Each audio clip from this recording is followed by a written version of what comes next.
آج میں نے ارادہ کیا کہ بیان شروع کرنے سے پہلے ایک خواب سناؤں آپ لوگوں کو. آپ بھی حیران ہوئیں گے کہ آج تک تو کبھی آپ نے خواب کی بات کی نہیں.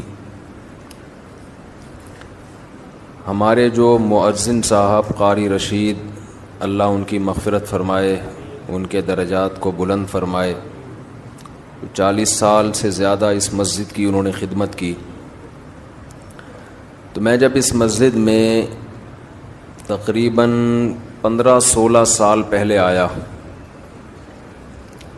تو یہاں میں نے سوچا کہ میں یہاں بیانات کا سلسلہ شروع کروں، درس حدیث دوں، واعظ کروں. ہوتا ہے نا، انسان سوچتا ہے کہ بھئی انتظامیہ سے مشورہ بھی ہوا کہ ہفتے میں کتنے دن درس ہوگا، کب ہوگا، کیسے ہوگا. تو یہاں ہمارے قاری صاحب تھے، جو قاری رشید صاحب جن کا انتقال ہو گیا، یہ مؤذن تھے. انہوں نے مجھے کہا کہ آپ کے آنے کے بعد مجھے ایک خواب آیا ہے. جب آپ یہاں آئے ہیں تو مجھے ایک خواب آیا. میں نے کہا جی کیا خواب آیا؟ اول تو مجھے کوئی کہہ دے نا مجھے خواب آیا ہے تو میں کہتا ہوں ابھی ٹائم نہیں ہے ہمارے پاس، ٹھیک ہے نا، پتہ نہیں کیا سنا رہا ہوگا بیٹھ کے. لیکن بس میرا بھی موڈ اچھا ہوگا تو میں نے کہہ دیا ہاں جی بتائیں.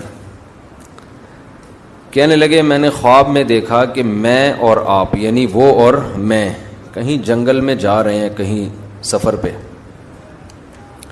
آگے دیکھا بڑے بڑے جنگلی جانور کھڑے ہیں، اشدہے اور ڈائناسور جیسے، نہیں خطرناک، شیر، چیتے.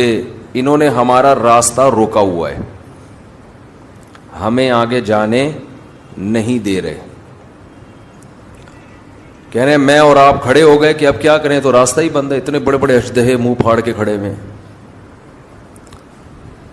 تو کہتے ہیں آپ کے ہاتھ میں قرآن تھا، تو کہیں غیب سے آواز آئی یا کہیں پتہ نہیں کوئی الہام ہوا، کیا ہوا کہ بھئی ان کو قرآن سناؤ، ان کو قرآن کا درس دو. تو کہنے لگے آپ نے قرآن اٹھا کے درس دینا شروع کیا اور وہ سارے جانور آہستہ آہستہ اپنی جگہ سے ہٹتے چلے گئے. تو میں نے ان سے کہا اس خواب کی تعبیر بہت واضح ہے. دین کی دعوت ایک حق کا راستہ ہے نا، اس میں جو رکاوٹ ڈالنے والے جتنے فتنے ہیں، فرقہ پرستوں کے فتنے ہو گئے، ملحدین کے فتنے ہو گئے، بہت سارے فتنوں کی قسمیں ہیں نا. جیسے جنگلی درندوں کی قسمیں بہت زیادہ ہیں جو آپ کو سیدھے راستے پہ چلنے نہیں دے، جو جنگل میں چلنے نہیں دیتے آپ کو. تو ایسے ہی فتنہ پرستوں کی قسمیں بھی بہت زیادہ ہیں. کچھ فرقواریت کی آگ میں جھلسائیں گے آپ کو، کچھ اسلام سے بدگمان کریں گے، کچھ اسلاف سے بدگمان کریں گے.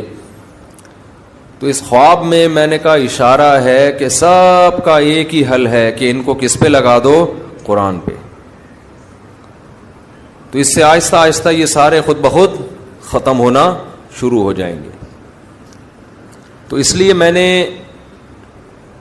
درس قرآن کو کوشش کی ہے زیادہ فوکس کروں میں. پھر قرآن میں بھی آج کل مسئلہ یہ ہے کہ جو قرآن، جس کے دماغ میں کچھ ہوتا ہے نا، وہ اس کے حساب سے قرآن سناتا ہے. میں اپنی مثال دے دوں، اگر میں نے دماغ میں 4 شادیاں مسلط کی ہوئی ہیں تو میں ہر آیت سے 4 شادیاں کشیدتا رہوں گا.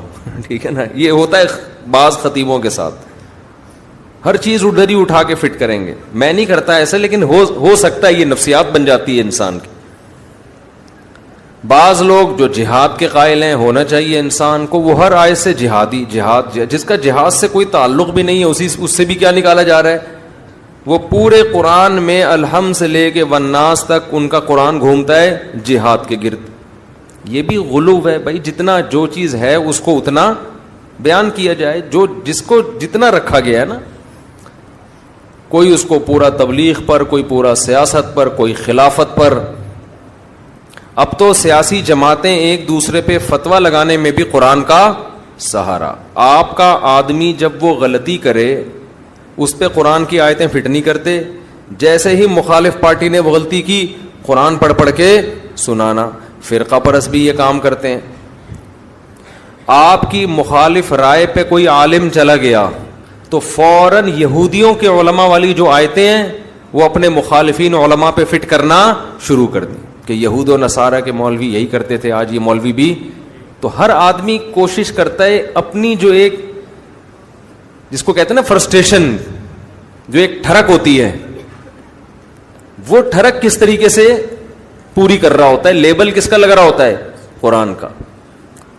تو میں نے یہ ارادہ کیا تھا. اچھا، ڈاکٹر اسرار احمد رحمہ اللہ تعالی کی ایک اچھی بات یہ لگی کہ ان کے درس میں یہ عنصر کم نظر آیا.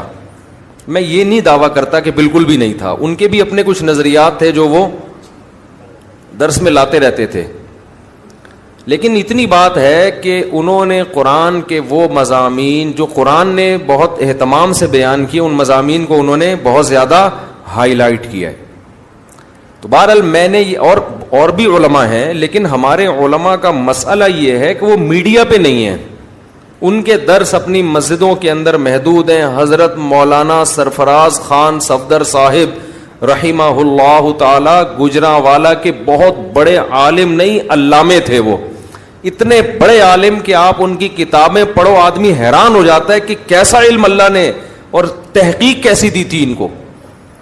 جب میں نے ان کی کتابیں پڑھی نا تو میں نے کہا بھائی یہ ایک صفحہ لکھنے میں کم سے کم 1.5 سے 2 مہینہ لگا ہوگا، جو ریسرچ ان کی ایک پیج پر ہوتی ہے. جبکہ مکتبہ شاملہ بھی نہیں تھا، گوگل بھی نہیں تھی. ان کے بارے میں تھا کہ جب وہ تحقیق کرتے نا ان کو پتا چلتا کہ یہ حوالہ مجھے ملے گا ترکی کے فلاں کتب خانے میں فلاں کتاب میں ہے، یہ یہاں سے کسی کو بھیجا، چل بھائی ترکی جا، فلاں کتاب نکال تلاش کر، اس کے فلاں صفحے میں دیکھ کے مجھے بتا کہ ہے یا نہیں ہے. سمجھتے ہو؟ تو ایسے ان کی تحقیقی کتابیں ہیں، لیکن ہماری عوام ان کو جانتی بھی نہیں ہے. کیوں؟ بھائی وہ میڈیا کا استعمال ہی نہیں تھا، لوگوں کو پتہ ہی نہیں ہے. اور آج کل جتنے لوگ فائدہ اٹھا کے نا اپنی تحقیق لا رہے ہوتے ہیں، اصل میں ان لوگوں کی تحقیقات ہوتی ہیں، نسبت کس کی طرف کر دیتے ہیں؟ میری تحقیق. حالانکہ اپنی نہیں ہوتی کسی کی ہے، چوری کر کے اپنے کھاتے